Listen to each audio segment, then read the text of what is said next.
Beams. There are beams everywhere. Beaming up the place. There are beams in my dreams. Sun beam, moon beam, Jim beam, straight Kentucky bourbon. It's an irrational fear. Perhaps a repressed traumatic event? Past life regression? There's also a bunch of toys in my dreams. Toys that come to life when no one's looking. Oh wait, it's just that stupid Disney Channel show. What was it called? Secret Life of the American Teenager? Wow. Yeah. Ricky's in my room with John. I'm not that comfortable with Ricky hanging. Nah, that show's for idiots. I wanted puppets. Secret Life of Toys, that's it. Today on Memory Lane, now in stereo, we're gonna take a trip to a place of darkness, sadness, and eternal pain. Beamland. Also known as the Attic Crawl Space. Did you hear something? Nah, never mind that. I'm sure it's nothing terrifying.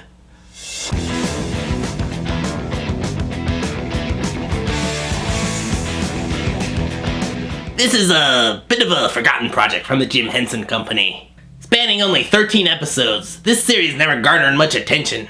The Secret Life of Toys sounds less like a children's program and more like an investigative reality show about sexual submissives. Secrets? What kind of dirty secrets are we gonna learn about these playthings? Rugby? Will you marry me? No. Mostly that they're just lesser Muppets. Well, this premise might sound familiar, you know? Stories about toys that come to life when no one is looking. The toys have stories of their own, and we get to see these toys' stories. Alright, I know what you're all thinking. This show is just like that other childhood property, Johnson and Friends. Except that one had a grumpy water bottle. I'm gonna have to come back to that one sometime. Despite the similarities between this show and other things that I may have overlooked, The Secret Life of Toys technically came about in 1986 with the half-hour special, The Christmas Toy. Huh. I've never seen it. What's it like? She's wonderful. I am Meteora, Queen of the Asteroids. Unintentionally terrifying, as usual. I seem to have a knack for finding these kind of things. Okay. I'm sure I heard something that time. Of course, getting up to investigate would mean that I get brutally murdered by a serial killer hiding out in the bathroom. So yeah, toys. On the surface, the show was average puppet fodder, but on closer inspection, well, it was still pretty average. So why does this one stick out? It doesn't. Rather, a certain aspect of it does. In the episode titled Balthazar and Beamland, the young egotistical tiger named Rugby strokes his ego and claims to be the best toy in the room. Of course, when you're named after a sport that centers around causing concussions, it's hard not to get a little socially aggressive. Also, he's a freaking tiger. Balthazar, the old one-eyed bear, now if that's not a sexual euphemism, sees Rugby as a younger version of himself. I'm the best, and you can't be better than the best. So wait, toys can age in this universe? That means they're full of, like, blood cells and organs. Kinda puts that whole puppy surprise thing in a new light. Watch out for the afterbirth. So, what story do you want to hear? Tell the story of how you lost your eye. I bet a coked up trucker's involved. Tell us about what's beyond the door. You mean Beamland? Not Beamland. That's way too scary. And because they are technically Muppets, rather than talk, they sing. And when you find you can't ignore the beams you're lost forevermore, so bid your friends farewell before you go beyond the Beamland door. So to cut to the point, Beamland is scary because toys go in and they don't come out. Hence they get lost like pennies in a sofa. Beware of being beamed. Beware of Beamland. But then they go a step further and actually villainize the beams themselves. You know, I didn't think a toy's natural enemy would be architecture. And never think you'll get away with breaking No. 44. Don't go beyond the Beamland door. Well, according to the internet, Rule 44 states that if something exists, then it must be on the internet. Well, I found a show where toys are afraid of wooden beams, so it must be true.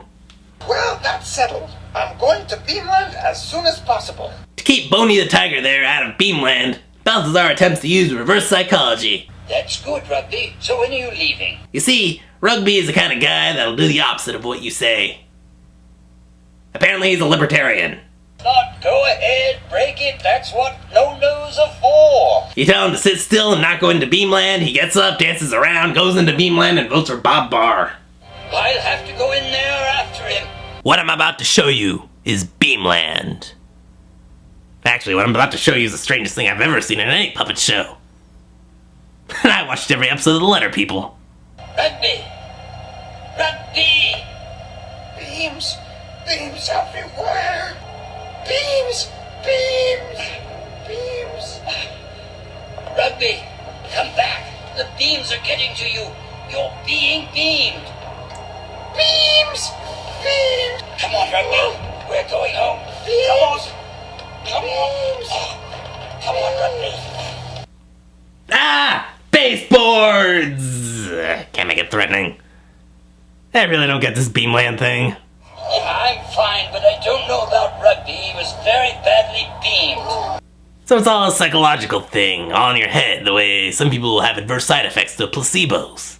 It would make sense if they were afraid of something actually destructive like a furnace, or hell, I'd even accept a vacuum cleaner as a likely villain, but wooden support structures? And if they're afraid of getting lost in the attic, you'd think the beams would be the only good thing, you know? Something to grab hold of, to walk across. So for some reason, beams are scary. Alright, whatever's in the bathroom is starting to interrupt my apparently award-nominated show here.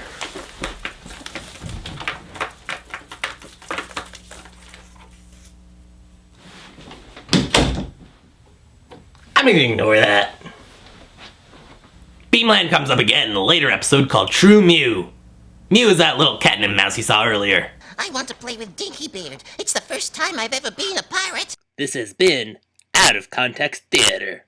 I like the way the toys hang out with a cat toy. It's kind of endearing the way they include him into their fun. Do you think any of the toys from the parents' closet ever come down and say hello? I'm getting sidetracked. Back to Beamland. In this episode, and Rugby was fine in case you were worried, in this episode the faceless children leave the porcelain doll Daffodil on the floor. I forgot to put her up on the high shelf. Oh, what are we going to do? Tilly's not like us. She's breakable. Sounds like a challenge. One of you should probably keep an eye on her until the children return. I think mice are very nice. Of mice and dolls. Careful she doesn't crush them to death. So Mew the mouse is put in charge of protecting Lummox. 2 minutes later she's in Beamland. Fail, Mew. Fail. I'll have to go in there after her. Oh, no, you. I'll go. I've been in there before. I know what it's like.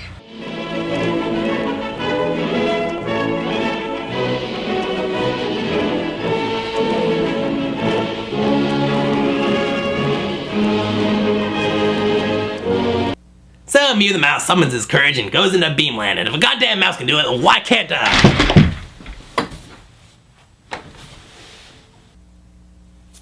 Welcome to Beamland.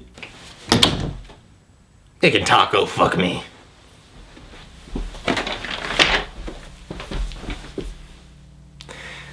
Well, Mew finds Daffodil and she's not scared. Don't think of the beams.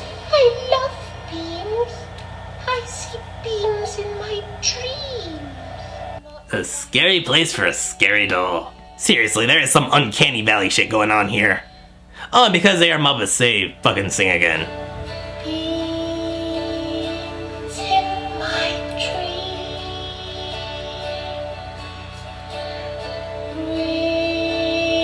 Return to me. Did they get into my stash?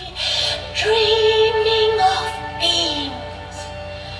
Dreaming, here is what I see. To put it simply, the song reveals that Daffodil had spent years in the attic until being found by the resident children. It's really not that bad after all, is it? Turn on the light and things look right. So the little catnip mouse learns. That's a weird sentence. So the little catnip mouse learns that a lot of things we fear are all in our head, and that the world's not such a terrible place once you turn on the lights. Huh.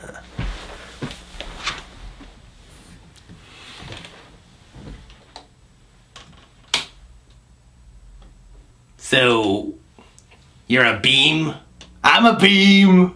I'm just beaming it up in here. So you're not up to anything evil, you're just chilling out in here. If you get too close, I'ma beam you. Alright, I'm gonna leave you here. I got porcelain dolls all up in me. Alright, I'm gonna close this door now. Do you want this light on or I'm gonna turn it off? He seems like a nice guy. I should invite him over for like the Olympics or something. So kids, what do you think of Lesser Henson territory? Strange, right? As I said before, I can see what the writers were going for in terms of the psychology of fear, but why beams? It's a question that's haunted me for years, and I don't think there's an answer. But here's my theory. The attic set is ready. This is the best puppet I've got, fuck off. The attic set is ready for filming. We got the creepy lighting, the cobwebs. All we need is that latex monster puppet. Sir, we ran out of money. We don't have a latex monster puppet. Oh. We'll have to do something on the fly. Get one of the crew members to dress all in black. We have literally no money left. Oh. Those beams. Those wooden beams will be our monster. What do you think? I think I should have stayed with Sesame Street.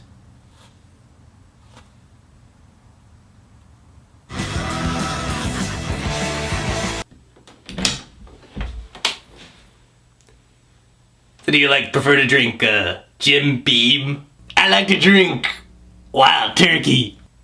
You're not invited to my party.